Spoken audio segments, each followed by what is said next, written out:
guys have sex questions. I sometimes have sex answers. Let's do another Q&A.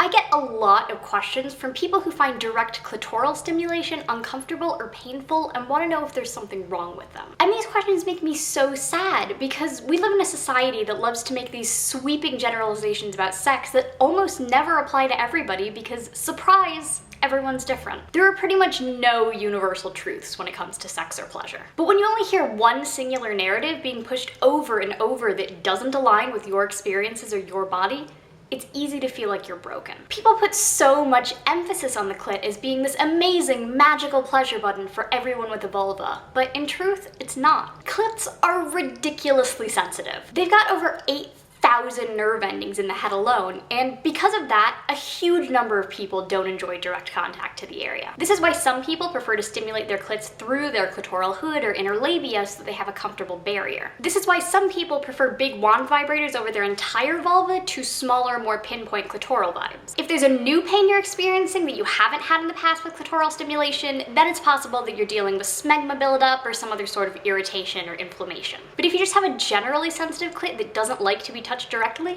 that is super normal. I'm going to link a really fantastic post by the Redhead Bedhead down in the description that helped me feel less broken. Because yes, even people in the sex ed world who seem like they have their shit together can struggle with these same anxieties. How do I know the porn I'm watching is ethically made? Well, step one is to make sure that the porn you're watching is porn you have paid for. Free porn is so ubiquitous these days and something that people feel entitled to, but there are a shitload of problems with the typical free streaming sites. A huge percentage of the videos on those sites are pirated. You don't know where they're coming from, and they're completely stripped from any behind-the-scenes paperwork, tax forms, model release forms, STI test results that are meant to ensure fundamental labor rights. Furthermore, producers and performers often never see a dime from the views their work gets on these sites. Pirating porn kills profits, which makes it difficult for companies to continue producing ethical porn. Lack of income for performers also makes exploitation easier, as it puts them in a less stable position to turn down questionable work or demand basic workplace protections. If you want to make sure the porn you're watching is ethically made,